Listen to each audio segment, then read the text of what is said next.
cette politique, cette proposition de charte occulte, je pense que plusieurs, sinon tous les intervenants l'ont dit dans le documentaire, occulte des problèmes sociaux, économiques, environnementaux, politiques, limite, immenses, des défis hallucinants auxquels on fait face, et notamment des problèmes, à mon sens, là, parce que c'est mon intérêt, des problèmes, on passe sous silence des problèmes d'inégalité sociale et économique, de justice sociale et économique qui sont très graves. Et on a comme l'impression qu'on va régler ces problèmes-là comme par un coup de baguette magique avec cette charte qui est, à mon sens, au contraire, paternaliste et inégalitaire. J'aimerais vous rappeler qu'au Québec, les femmes gagnent 75% du salaire des hommes, qu'à leur retraite, elles n'auront que 65% du revenu de ceux-ci, que nous avons 49% de la population adulte qui est analphabète fonctionnel, que l'année dernière, 6 700 femmes et 5 000 enfants ont été hébergés d'urgence en raison de violences conjugales, que, et peut-être celle-là je vais vous l'apprendre, parmi les nouveaux arrivants, c'est-à-dire parmi les nouvelles arrivantes, donc l'immigration de femmes récentes d'origine arabe, celles-ci sont 2 fois plus scolarisées que les femmes dites québécoises de souche. 2 fois plus scolarisées. Pourtant, leur emploi est 2 fois moindre. Autrement dit, les nouvelles arrivantes d'origine arabe sont 2 fois plus scolarisées, mais ont 2 fois moins d'emplois que les Québécoises dites de souche. Une charte qui, si vous ne le savez pas encore, par son article 10, s'applique non seulement au ministère, au réseau de la santé, au réseau de la justice, au système de justice, pardon, et au réseau de l'éducation, mais bien à tous les fournisseurs et organismes subventionnés par l'État, risque ainsi d'encore plus stigmatiser et isoler nommément les femmes arabes, d'origine arabe. Et on parle et on se gargarise avec ça en disant que ça va améliorer et favoriser l'égalité homme-femme. C'est un peu tough de me faire penser celle-là. J'ai un peu de misère à comprendre comment ça va se faire. À moins que le ministre ait eu une révélation, bien sûr, du Saint-Esprit qui lui explique pourquoi et comment. Ce que je vous invite donc à faire, c'est à penser à l'ensemble de ces problèmes socio-économiques, environnementaux. Parce que, et ne pas tomber dans l'urgence, ne pas tomber dans la panique. Là, il y a des élections qui s'en viennent, on le sait, on ne sait pas encore exactement la date, mais c'est clair qu'on va en avoir très bientôt.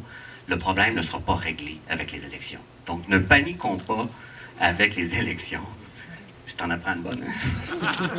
Ne paniquons pas avec les élections. Ne paniquons même pas avec l'adoption de la charte par la suite qui aura lieu lorsque la session parlementaire recommencera peut-être à l'automne, par exemple. Le mal est fait, on le sait.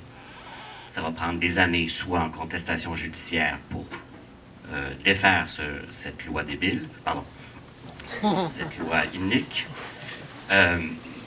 On a donc un travail de fond, de dialogue, d'information, de solidarité à faire pour très, très longtemps.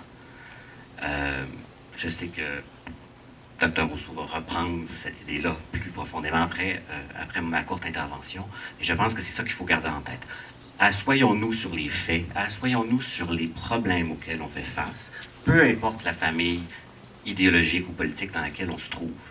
Il y a, dans cette salle, j'en suis persuadé, des gens de droite, de gauche, des indépendantistes, des fédéralistes.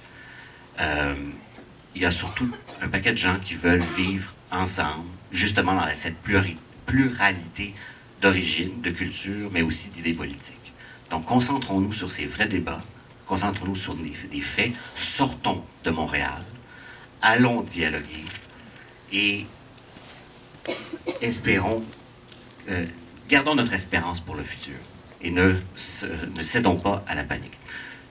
Je prends 20 secondes. 20 secondes. Promis.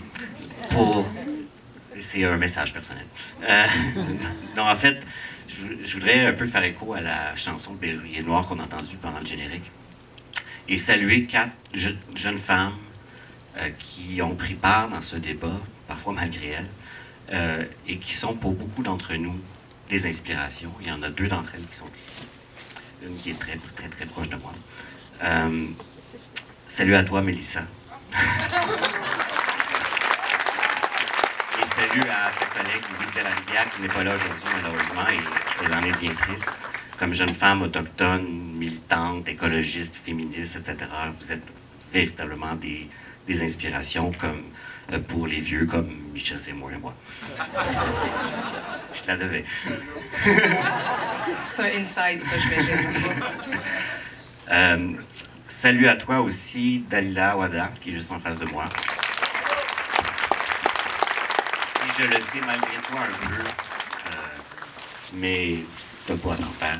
Mais avec ton ami et ta collègue militante, qui n'est pas là aujourd'hui, Nour Farah, vous êtes deux sources d'inspiration, particulièrement chez Québec Inclusif.